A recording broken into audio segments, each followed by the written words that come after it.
Hi అండి. Welcome to my channel. నేను మీ జయశ్రీ. మామూలుగా ఇడ్లీలు తినడమే చాలామందికి కష్టంగా ఉంటుంది. అలాంటిది మిగిలిన ఇడ్లీలు తినాలి అంటే వాళ్ళకైతే ప్రాణం మీదకి వస్తుందండి. సో పిల్లలు కూడా కొంచెం ఇష్టంగా తినరనమాట. సో అలాంటప్పుడైతే ఇలా అయితే చేయండి. పిల్లలు ఇష్టంగా తింటారు. అలాగే ఇడ్లీలు తినని వాళ్ళు కూడా నెక్స్ట్ టైం ఇడ్లీలు మిగిలితే ఇలా ఖచ్చితంగా ట్రై చేస్తారండి. సో ఇందుకోసం నేనైతే మార్నింగ్ ఇడ్లీలు చేశాను కదా. సో ఈవినింగ్ అయితే ఇలా ఇడ్లీలు అయితే మిగిలిపోయాయండి.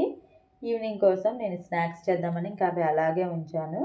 సో ఈ వీడియో చూసే ముందు అయితే ఛానల్ని ఫస్ట్ టైం చూసిన వాళ్ళు ఎవరైనా ఉంటే ఛానల్ని సబ్స్క్రైబ్ చేసుకోండి.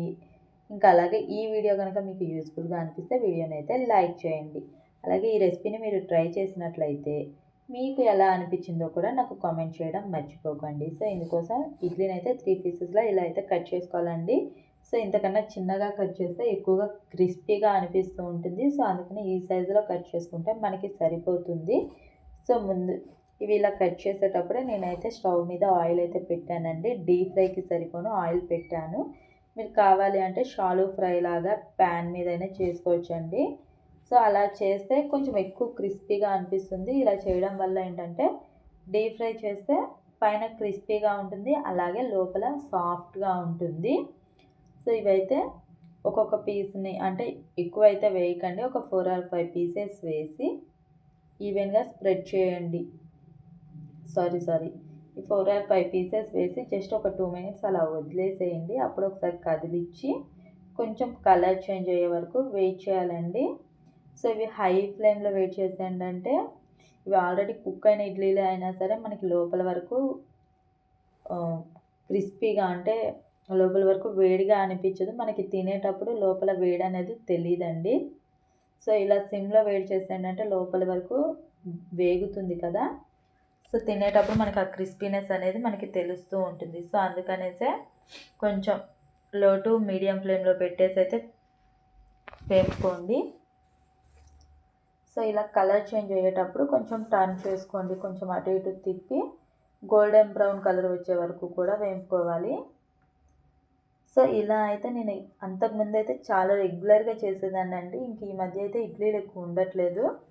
సో మళ్ళీ చాలా రోజుల తర్వాత ఈ రోజైతే ఇలా ఇడ్లీలు మిగిలిపోయాయి. సో ఇలా చేసి చాలా రోజులైందని అయితే నేను ట్రై చేశాను.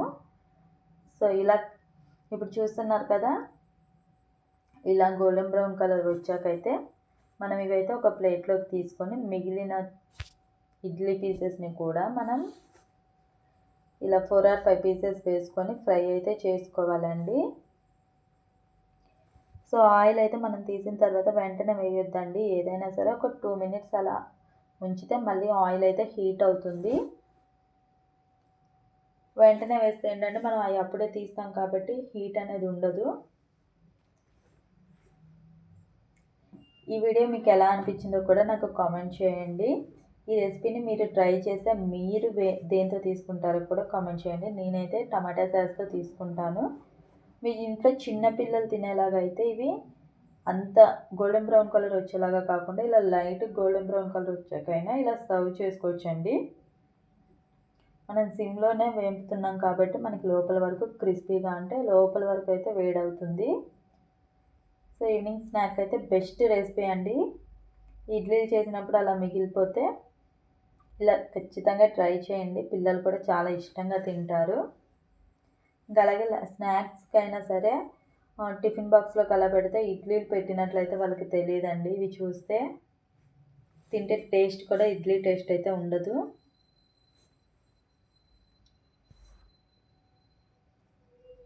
అయితే ఇలా అండి, ఇలా సర్వ్ చేసుకుంటే నేనైతే టమాటా సాస్తో అయితే తింటానండి.